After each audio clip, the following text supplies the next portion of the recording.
আমাদের নবীজি সাল্লাল্লাহু আলাইহি ওয়াসাল্লাম বলেছেন, একটা সময় এমন আসবে যখন মানুষের বাড়িঘর সাজবে, মসজিদগুলো সাজবে, ঈমান আর আমলগুলো ধ্বংস হতে থাকবে।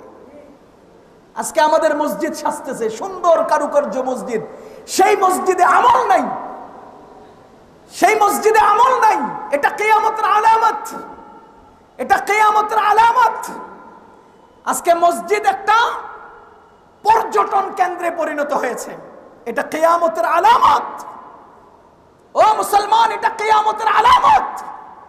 মসজিদকে পর্যটন কেন্দ্র বানিয়েছেন, ছবি উঠাচ্ছেন, মসজিদকে ছবিতে ভরে ফেলছেন, এখানে এসে সেলফি উঠাচ্ছেন, ইন্টারনেটে এটাকে আবার আপলোড দিচ্ছেন, কিয়ামতের আলামত। আমার বলতেই হবে, এটা কিয়ামত। নারী পুরুষ আবার চলবে, ছবি উঠাবে দলবদ্ধভাবে মসজিদে দাঁড়িয়ে।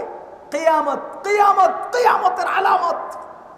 কথা বুঝতেছেন আপনারা? যা মন চায় তা করেন, আমাদের বলা দরকার, আমরা বলে যাব। পালন আপনি করেন আর না করেন সেটা আপনার ব্যাপার। এই মিম্বার মুহাম্মদুর রাসূলুল্লাহর মিম্বার, এই মেহরাব মুহাম্মদুর রাসূলুল্লাহর মেহরাব।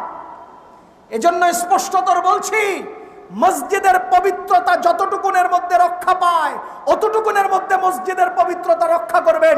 1 ইঞ্চি মসজিদের সাথে বেয়াদবি হবে, সেই কর্ম করার চেয়ে মসজিদকে ধ্বংস করে দেওয়া শ্রেষ্ঠ হবে।